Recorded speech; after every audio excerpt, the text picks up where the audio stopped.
In the next 20 minutes or so, I'm going to give you a 5-step framework that will put you ahead of 90% of the businesses in your industry. And I'm not exaggerating, I mean that literally. Why? Because 90% of the businesses haven't even heard about what I'm going to talk to you about.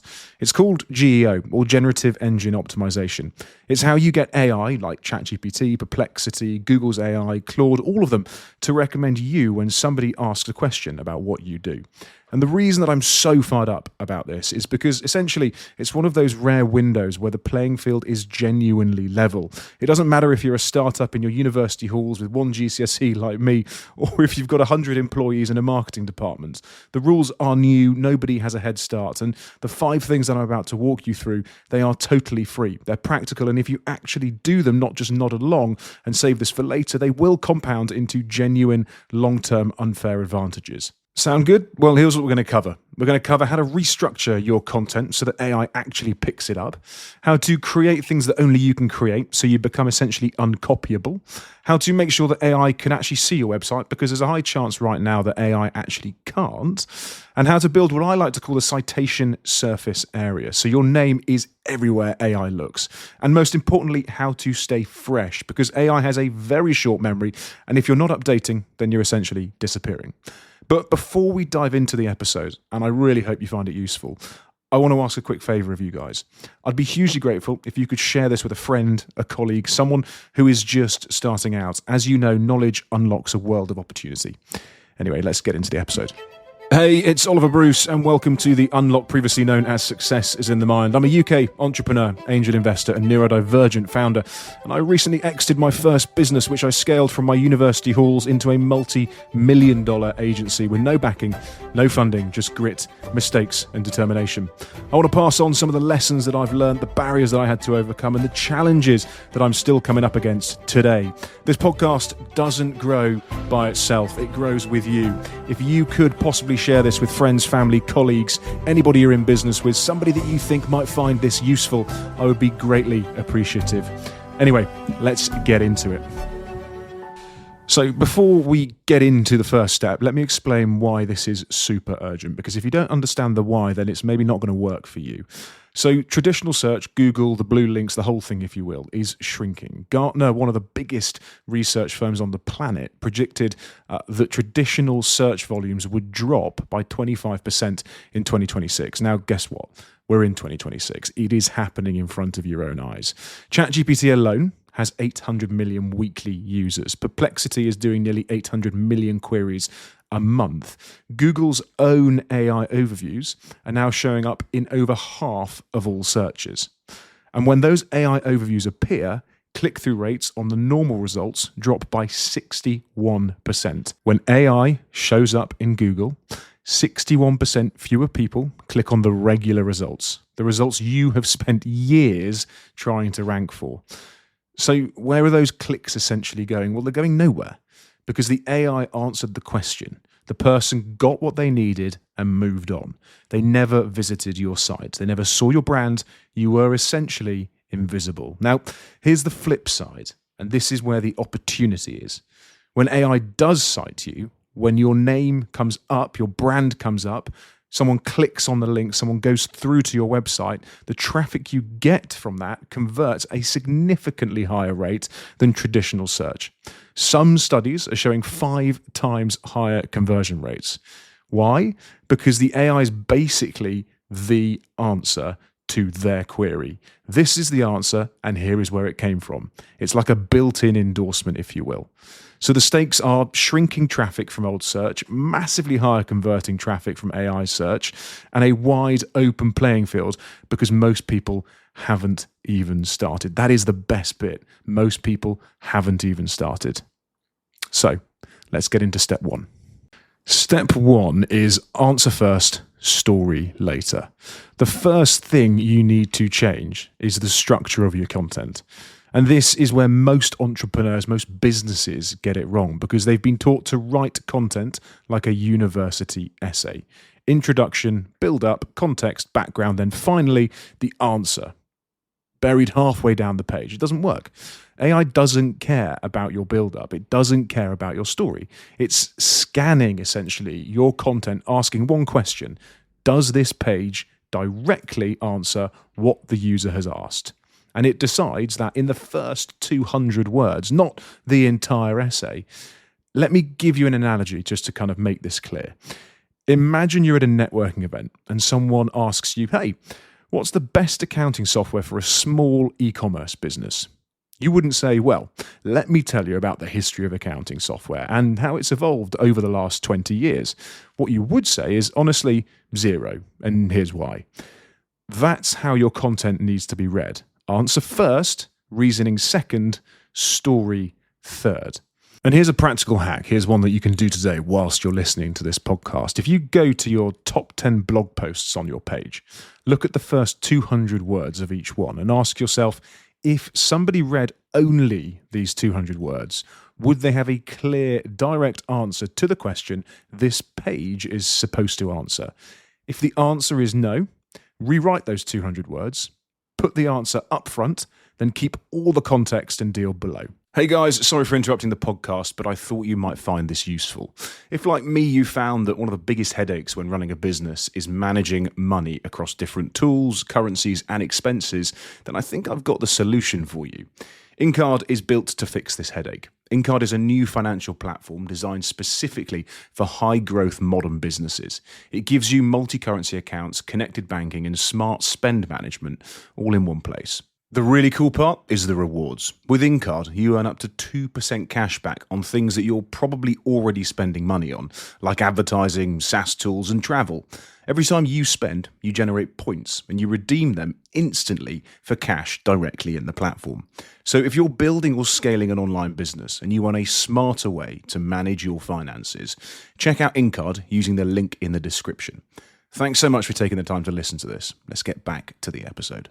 The second thing, and this is genuinely one of the highest return on effort changes that you can make, is rewriting your headings as questions. For instance, you might have a heading that says our email marketing approach. Change that to what's the best email marketing strategy for small businesses. And again, you might have one that says pricing overview. Change that to how much does X cost in 2026? Why? Because AI engines essentially pattern match headings to the questions that people ask. So when someone asks ChatGPT a question, it literally scans the internet for headings that match that question. If your heading is the question, you've just made its job so much easier, and AI will reward you specifically for that. Brucey Bonus 101. And this is your action step to follow up on. So open Google Search Console, look at the actual search queries that people are using to find your content, and now make those queries your H2 headings, word for word. That is it. That is the hack. That is the bonus. It's free. It takes an afternoon, but the impact will be seismic. So, step 2, create things only you can create. This is my favorite step because it's where entrepreneurs have a genuine advantage over big companies. AI has a problem, right? It needs to cite sources. It needs to back up what it says with real data, real numbers, real evidence. And it can't make those numbers up. It has to find them somewhere on the internet. So think about this. If there are thousands of articles about how to grow an e-commerce business, and they all say the same generic thing, build an email list, invest in paid ads, focus on customer retention, then the AI essentially has thousands of sources that all look the same. Nothing stands out, nothing is uniquely citable. But if your article says we tested 7 different email sequences on our 12,000 person list over 90 days, the plain text sequence with no images outperformed the designed template by 34% in click-through rate, now you've got something that nobody else has. You've got original data, you've got specific, verifiable claims, and AI loves that because it can cite you for something nobody else can provide. That's how you climb the ranks. This is what I'm calling being uncopyable, and you don't need to research thousands and thousands of documents to do it. You just need to be yourself. Step 3 is remove the padlock from your front door. And I will caveat this because it's a little bit boring, but you need to get through step 3. Otherwise, essentially nothing else matters. But we need AI essentially to access your content, remove that padlock from the front door, AI has to access your content. And here's what's happening right now to a scary number of businesses. AI crawlers like ChatGPT, Perplexity, Claude are sending out to read the internet, right? And they're being blocked. And this is by business owners that have no idea that these AI agents, AI crawlers, are unable to access their actual content. Cloudflare, which something like 20% of the internet runs behind, recently changed its default settings to block AI bots automatically. So if you use Cloudflare, and it's worth looking into, there is a decent chance that your site is currently invisible to AI. Not poorly ranked, not underperforming, literally invisible. AI will not find your website. It cannot read a single word on your website. Similarly, your robots TX file, for instance, which is a little text file on your server that tells bots what they can and can't access, might be telling AI crawlers essentially to go away. A lot of default configurations can do this, so just double check your back end. A little bit technical, I admit, so you might want to ask if you've got an IT department or someone technical in the business to have a look at it, because it's certainly worth spending the time going through. Here's the sort of checklist, if you will, that you want to put in front of them and say, can you just check this? Do it today. It'll take you 15 minutes, but it's definitely worth getting done.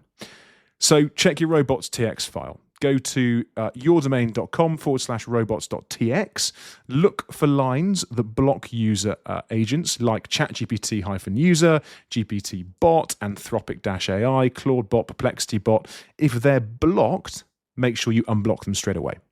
As I said, you can get someone a bit more technical if you can't do this to have a go, but head over to yourdomain.com/robots.tx and check that out.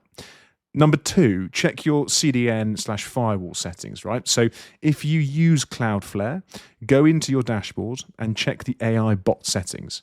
Make sure you're not blocking the ones you actually want to read your content. Again, you can make that decision. You're in control. Check your content rendering. If your site is a single-page JavaScript app and the content only loads after JavaScript runs, AI bots might see a blank page.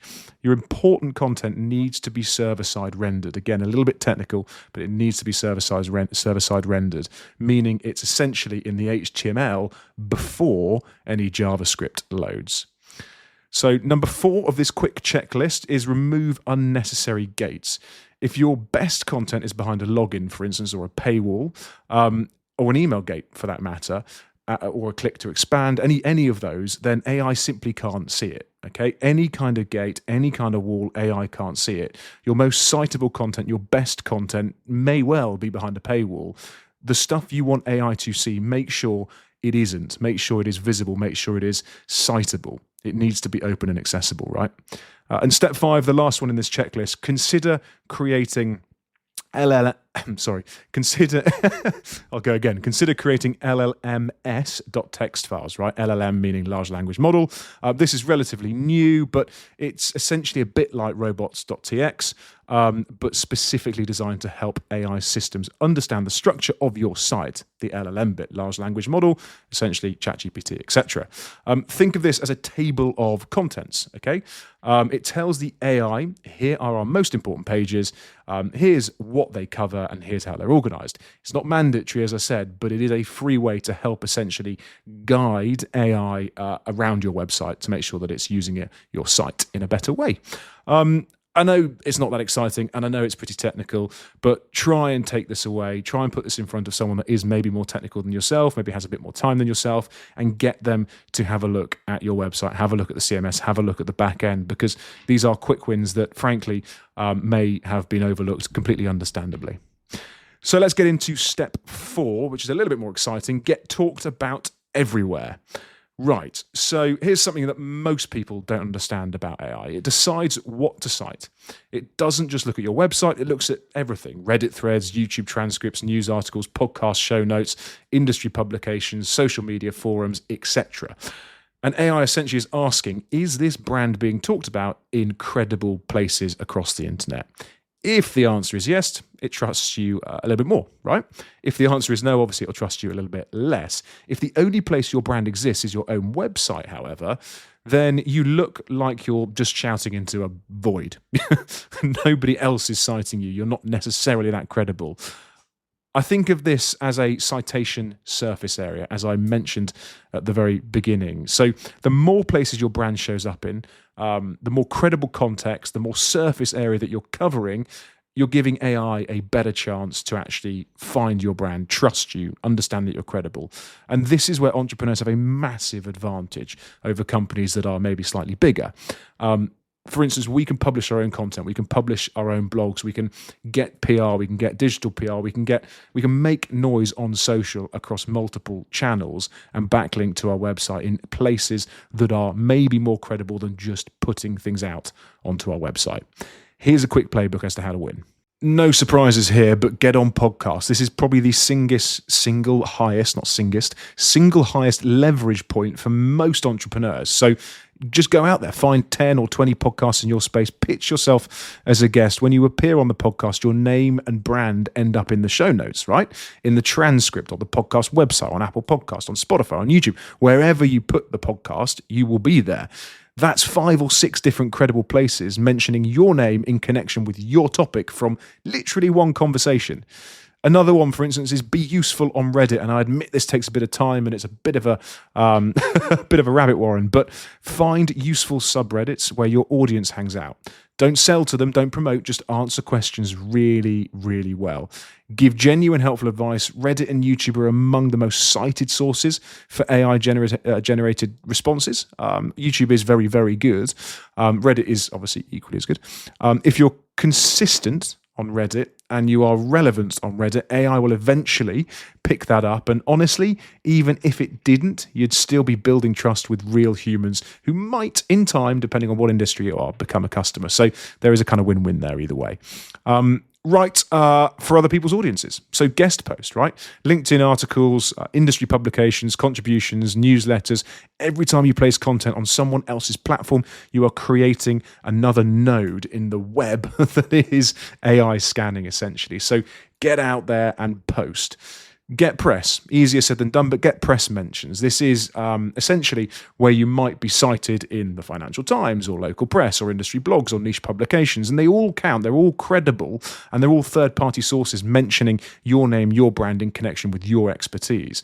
That is a trust signal for AI. Reach out to journalists who cover your industry or cover your space, for instance. Offer yourself as a source for future stories. Send them your original data from, say, something that you've done specifically recently, from step 2 earlier, for instance. Journalists love original data, and just make sure that they understand that you are there to be cited, to be spoken to, and to be quoted if indeed the opportunity ever arises.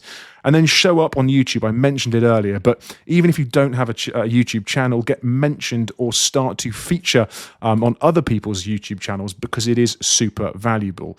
AI is increasingly processing video transcripts as a sort of way of citing and understanding and serving to the end user. So a mention in a popular YouTube video about your industry could be cited by a source because you are in that transcript. Rome wasn't built in a day, so think of this like compound interest. So every podcast, every guest post, every Reddit answer, every press mention, they all compound over time. 6 months from now, when someone asks AI about your space, your name will be everywhere, in its training data and in its real-time search results, because you have spent the time going on to podcasts, writing copy, being authentic, and allowing yourself to be cited as a credible source. That is how you become the default recommendation. Cool. So step 5 is stay fresh or get forgotten. And this is super important, and arguably the part where most people sort of sit there, they nod along, and then they probably won't do anything about it. So I'm going to make this crystal clear. AI content citation has a decay rate. Okay, this means essentially the stuff that AI is citing today will be replaced by newer stuff next month.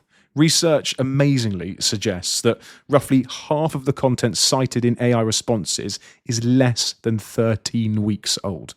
30, that's 3 months, and it's being cited today, which means stuff prior to that is already out of date. Nobody cares about it. So that epic 5,000 word guide that you essentially published last year, nobody cares. It's losing ground. Someone else who published a shorter, more current version last week is now winning. This doesn't mean that you need to churn out new content every day, just to be clear. That's a hamster wheel. Nobody wins. It just goes round and round and round. What it means is you need fresh, credible, content. And I appreciate it's super difficult to be consistent and to find that battle rhythm. But here's a few steps, I guess, that might help you along the way. So one that you could use is identifying 5 or 10 kind of cornerstone pieces. These are the kind of pages that are most important to your business. It could be your main services page. It could be your best blog posts. It could be your most competitive guides. That's the kind of stuff that if AI cited it, that it would bring you the most valuable traffic, right? The biggest return on investment. Spend some time building 5 or 10 pieces that talk directly to that out. Again, set a calendar reminder every 8 weeks, for instance. It could be 6 weeks, to revisit each cornerstone piece and to make sure that you're updating them, right? Update any statistics or data points that are more current than they were then. Add new insights, add a new example, add a new case study. Even 1 or 2 paragraphs of fresh thinking makes a difference. Update the last updated date, for instance, to today, because that is when you're changing it. Even that helps rank with AI search engines. So, all these little things will compound, as I said to you, over time. If there are any new questions, for instance, that people are asking you about that specific topic, add those in. FAQs, they are super useful. Have an FAQ section on your website that you update consistently. That's it. You're not necessarily having to rewrite the whole thing. You're maintaining it. It's housekeeping, it's gardening, it's looking after it, making sure that it is this kind of living, breathing entity that is consistently updated, credible, and able to be cited for being current. Think of it essentially like servicing your car. You don't rebuild the engine every month. You maybe change the oil, check the tires, top up the fluids. It's the same kind of principle. I mentioned it earlier, but I do think something that you guys might find super useful if you're running a business and managing multiple transactions across multiple platforms is InCard. It's a new financial platform for modern online businesses, giving you guys multi-currency accounts, connected banking, and smart spend management all in one place. You can open up an account in minutes, attach cards for expenses, and earn up to 2% cash back on everyday spend, like ads, SaaS, and travel. Check out InCard using the link in the description. Thanks for taking the time to listen to this. Let's get back to the episode. And here's the unlock. Here's the bit that should motivate you. An entrepreneur who maintains 10 cornerstone articles on an 8-week refresh cycle will consistently outperform a competitor with 200 stale, untouched blog posts. Quality and freshness beat volume every single time in an AI world. So be real, be fresh, and be current. The businesses that win at GEO are not the ones that publish the most. They're the ones that maintain the best. They're the ones that do the gardening, do the housekeeping, look after this living, breathing entity that is content.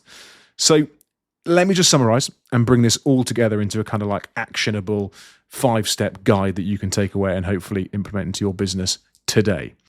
So step 1 was restructuring your content. Make sure that your answer comes first. Rewrite your headings as actual questions that people are asking. Step 2 was create original data. So case studies, frameworks, things that only you can create. Be the source and not the echo. Number 3 was unlock that front door. Make sure that AI can actually access your content. Check your robots.txt, your firewall, your rendering. Make sure that the AI has the key to the house. Number 4 was build citation surface area. So that is make a bit of noise. So get on podcasts, be useful on Reddit, write on other platforms, get some press, show up essentially everywhere that your audience is. And then number 5 was stay fresh. So maintain the best content across an 8-week cycle, update the data, add new insights, and just basically stay as current as you possibly can. Now, here's the thing that I want to leave you guys with. Most of your competitors are still playing the old game, right? They're still obsessing over Google rankings and keyword density and backlink profiles. And look, those things do still matter. SEO isn't dead. But GEO is a new layer on top, a new window to get ahead of right now. It's a new playing field. It's a new area to be in. Citation authority compounds, just like domain authority did. The brands that start building it today will be the ones that AI recommends over the next year, and the year after that, and the year after that, and the year after that, and so on. The ones that wait will be playing the catch-up game, and it gets harder every month. I can promise you that. You've got the 5 steps. You don't need an agency. You don't need a budget. You need literally an afternoon and the willingness to do what other people won't. So there's no excuse. Go and do it. Appreciate you listening to the podcast. Hopefully you found it useful. For those that want to read up or learn more, head over to my LinkedIn page, Oliver Bruce Online, where you'll find a weekly newsletter called The Brucey Bonus, where we double click into more detail and give you more tips and tricks around how to scale your business. If you want to share this with friends, family, colleagues, business owners, people that are in your circle and might find it useful, I would be super appreciative. If I said at the beginning of the podcast, this does not grow on its own. This grows with you and we do it for you. So thank you so much for listening and catch you next time. I mentioned it earlier, but I do think something that you guys might find super useful if you're running a business and managing multiple transactions across multiple platforms is InCard. It's a new financial platform for modern online businesses, giving you guys multi-currency accounts, connected banking, and smart spend management all in one place. You can open up an account in minutes, attach cards for expenses, and earn up to 2% cash back on everyday spend, like ads, SaaS, and travel. Check out InCard using the link in the description.